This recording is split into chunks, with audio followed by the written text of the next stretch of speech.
खुदावंद यसु मसीह जो कि इसराइल का मौदा मसीह और दुनिया का नजात दहिंदा है, उसी के नाम में आपकी सलामती हो। आज हम यस्सु के जिस मौजज़े पर गौर करने जा रहे हैं, इसका जिक्र हमें मत्ती की मार्फत लिखा गया इंजीली बयान उसका 15 बाब और उसकी 21 से 28 आयत में मिलता है कि जिसमें यस्सु मसीह एक कनानी औरत की बेटी को जो कि बदरू गिरफ्ता है शिफा देते हैं। अब अगरचे कि ये मौजज़ा अपने आप में बड़ा अहम है, लेकिन इसकी जो असल वजह शौहरत बन गई वो यस्सु मसीह के अल्फाज हैं कि जब यस्सु मसीह ने कहा कि लड़कों की रोटी लेकर कुत्तों को डाल देना अच्छा नहीं है।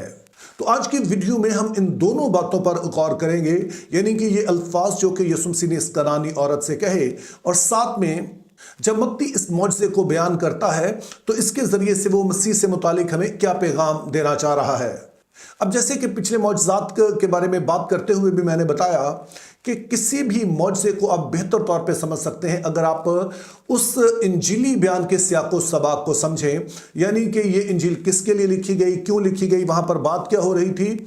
तो जब आप मत्ती के इंजीली बयान की बात करते हैं तो ये ख़ास तौर पर उन लोगों के लिए लिखी गई जो कि यहूदी बैकग्राउंड रखते थे, यानी कि वो जो ऑलरेडी कुछ मसीही हो चुके थे या फिर वो जो कि अभी नहीं हुए थे, लेकिन मकसद ये था कि उनको दिखाया जा सके कि यस्सु ही मौदा मसीह है। और इसीलिए मत्ती की इंजील में बार बार आप पढ़ेंगे कि मत्ती इस बात पर जोर देता है कि ये वाली बात जो है वो अहद अतीक में लिखी है, जो नबी ने कहा था वो पूरा हो। तो ये रिपीटेडली आप मत्ती की इंजील में पढ़ते हैं, क्योंकि मकसद ये दिखाना है कि यस्सु ही मौदा मसीह है जो कि पेशगोइयों के मुताबिक दुनिया में आया है। तो हम ये भी याद रहे कि इस इंजीली बयान में यहूदियों को इस बारे में भी एनकरेज किया गया है कि वो गैर कौमों को कबूल करें, चूंकि मसीह के आने के सबब से वो जो एक दीवार थी दोनों में ख़त्म हो गई है। और इस बात पर जोर देने के लिए मुक़द्दस मत्ती कई चीज़ें हमारे सामने रखते हैं। मिसाल के तौर पर जब मत्ती का इंजीली बयान शुरू होता है तो इसकी पहली आयत है यस्सु मसीह इब्ने दाऊद इब्ने अब्राहम का नसबनामा। तो जब इब्ने दाऊद कहा गया तो उससे मुराद यह है कि यहूदियों का वह बादशाह जिसका वो इंतज़ार कर रहे हैं। लेकिन जब वो कहते हैं कि इब्ने अब्राहम, तो इससे मुराद है कि वो जिसके वसीले से ज़मीन की सब कौमों ने बरकत पानी है, यानी वो वादा जो कि अब्राहम के साथ हुआ था, अब ये वो बेटा है अब्राहम का जिसके वसीले से ये वादा पूरा होना है। इसी तरह से जब इस इंजील का इख्तिताम होता है तो यस्सु मसीह कहते हैं कि तुम सब कौमों को जाकर शागिर्द बनाओ। तो इस तरह से इस इंजील का आगाज़ और इख्तिताम इस बात से किया गया है कि जो मसीह के वसीले से खुदा की बरकत तमाम कौमों तक पहुंचनी है। इसी तरह से जब यस्सु के नसबनामे को पढ़ते हैं तो बेशक उनके लिए लाजम था कि वो एक यहूदी हों, वो इसराइली हों, लेकिन साथ में चंद खवातीन का भी यस्सु के नसबनामे में जिक्र किया गया, और ये वो खवातीन हैं जो कि गैर कौम हैं। और दिखाना फिर से यही मकसूद है कि यस्सु सिर्फ यहूदियों का नहीं है बल्कि गैर कौमों का भी है, और वो सिर्फ यहूदियों के लिए नहीं आया बल्कि गैर कौमों के लिए भी आया है। इसी तरह से इस इंजील में कई जगह पर हम देखते हैं कि यस्सु गैर कौमों की तारीफ करते हैं, उनके ईमान के सबब उनकी तारीफ करते हैं। और उनमें से एक वाक़या हम मत्ती 8 बाब में पढ़ते हैं कि जब एक सूबेदार जो कि गैर कौम है यस्सु मसीह के पास आता है और आकर कहता है कि मेरा नौकर बीमार है तो उसको शिफा दे। और जब यस्सु मसीह कहते हैं कि मैं तेरे साथ चलने के लिए तैयार हूं, तो वो कहता तो यहीं से कह देगा तो वो शिफा पा जाएगा, मुझे पता है तेरा इख्तियार क्या है। और यस्सु मसीह ऐसा ही करते हैं कि उसे वहीं से शिफा दे देते हैं। लेकिन उसके जाने के बाद यस्सु मसीह उसकी तारीफ करते हैं और बनी इसराइल से कहते हैं कि मैं तुमसे सच कह रहा हूं कि गैर कौमों में से पूरब और पश्चिम से हर जगह से लोग खुदा की बादशाही में दाखिल होंगे, और जिनको खुदा ने असल में अपनी ममलकत अपनी बादशाही बनाया था, यानी बनी इसराइल, उनमें से बहुत सारे होंगे जो कि तारीकी में डाले जाएंगे, अंधेरे में डाले जाएंगे, वो इस बादशाही का हिस्सा नहीं होंगे। तो इन सारी बातों से एक तस्वीर तो वाज़ेह है कि इस इंजील का मकसद गैर कौमों को डिस्करेज करना नहीं, उनको खुदा की बादशाही से दूर रखना नहीं, बल्कि उनको खुदा की बादशाही में लेकर आना है। तो फिर हमारे लिए ये बात और भी हैरानी की बनती है कि फिर इसमें ये वाला वाक़या कैसे लिख दिया गया कि जब यस्सु एक कनानी औरत से कहते हैं कि लड़कों की रोटी लेकर कुत्तों को डाल देना अच्छा नहीं। तो उलमा का मानना है कि जिस तरह से हम इन अल्फाज को और इस वाक़े को देखते हैं, इसका दरअसल पैगाम इसके बिल्कुल ही उलट है, यानी कि यीशु मसीह यहां पर इस औरत को डिस्करेज करना नहीं चाह रहे हैं, बल्कि वो यही बात तो दिखाना चाह रहे हैं कि किस तरह से कोई खुदा की बरकत का वारिस बन सकता है। लेकिन बहरहाल आज के लोग जब इन अल्फाज को सुनते हैं तो उन्हें ये बहुत ही सख्त मालूम होते हैं, बड़े तौहीन आमेज मालूम होते हैं। तो मेरा ख्याल है कि जब आप इसे यहूदी कॉन्टेक्स्ट में समझेंगे तो फिर शायद आपके लिए ये ज्यादा मुश्किल नहीं रहेंगे। तो जो यहूदी सोच थी उसके मुताबिक दुनिया जो थी दो हिस्सों में बटी है, या तो कोई चीज पाक है या फिर नापाक है। इसी तरह से वो समझते थे कि जो जानवर है वो भी पाक है या नापाक है, यानी कि वो जिन्हें खुदा कबूल करता है और जिनको खाने की इजाज़त खुदा ने अपने लोगों को दी है, और दूसरे वो जो कि नापाक ठहरते हैं, जो ना खुदा के हुज़ूर में मकबूल है और ना ही कुर्बानी की जा सकती है और ना ही खुदा के लोगों को उन्हें खाना चाहिए। और फिर यहूदी सोच के मुताबिक जो पाक जानवर थे बनी इसराइल उनकी मानिंद है, और जो गैर कौमें हैं वो नापाक जानवरों की मानिंद हैं।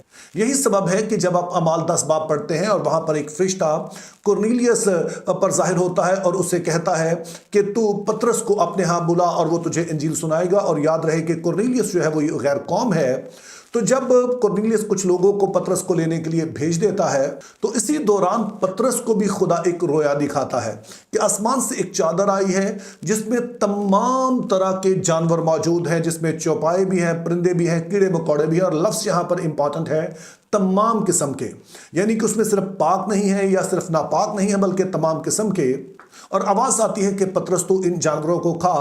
और पतरस जवाब देता है कि खुदावंद मैंने आज तक कोई नापाक चीज़ नहीं खाई है। और फिर से आवाज़ आती है कि जिनको खुदा ने पाक ठहराया है उनको तू नापाक ना कह।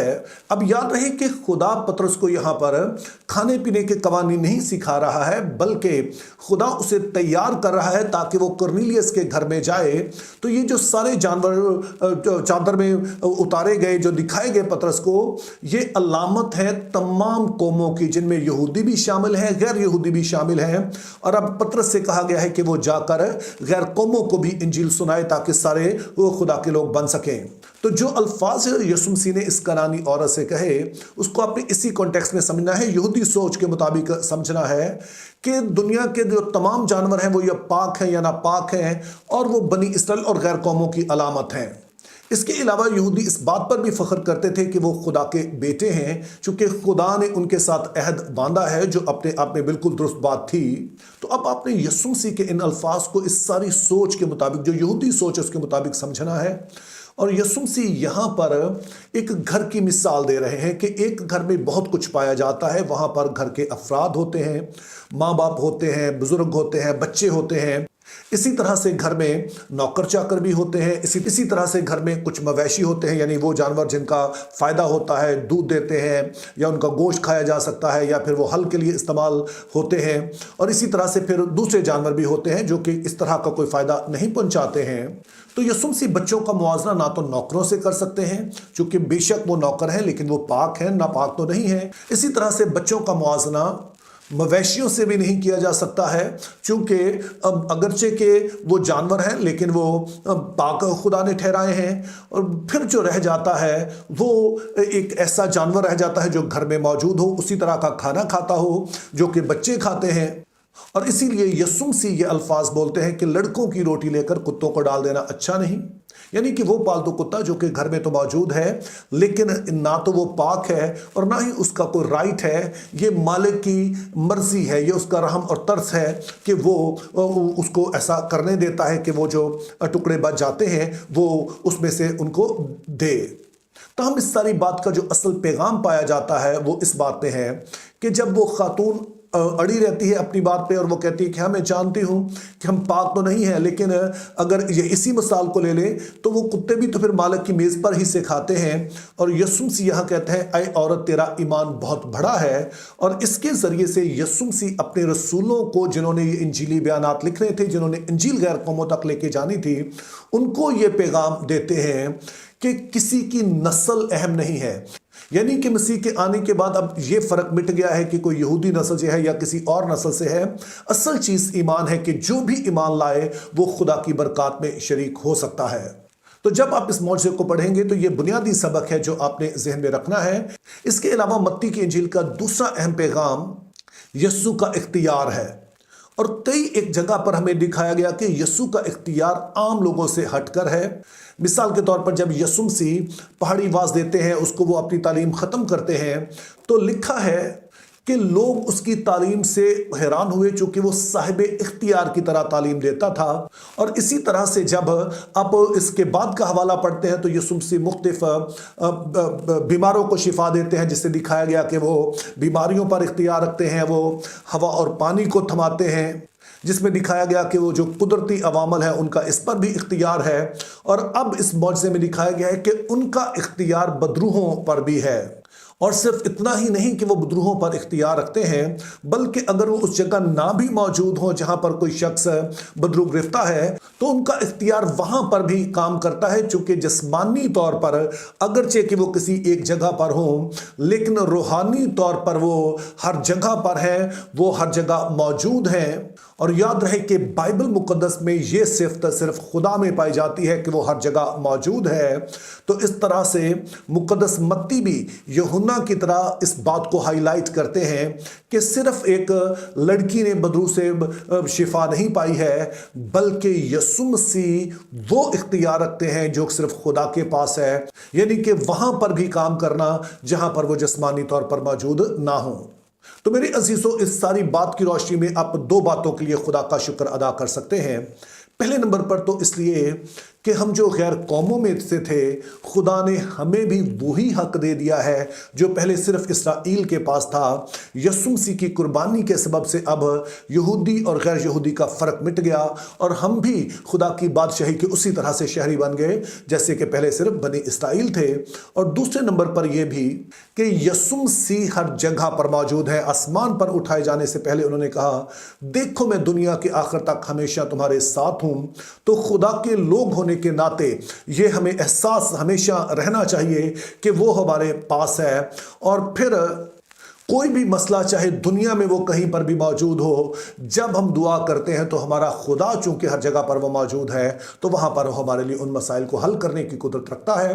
तो मेरी दुआ है खुदावंद इन बातों पर हमें ईमान रखने का और इसके मुताबिक चलने का फजल अता करे। Think biblically, live purposefully, have a very good day.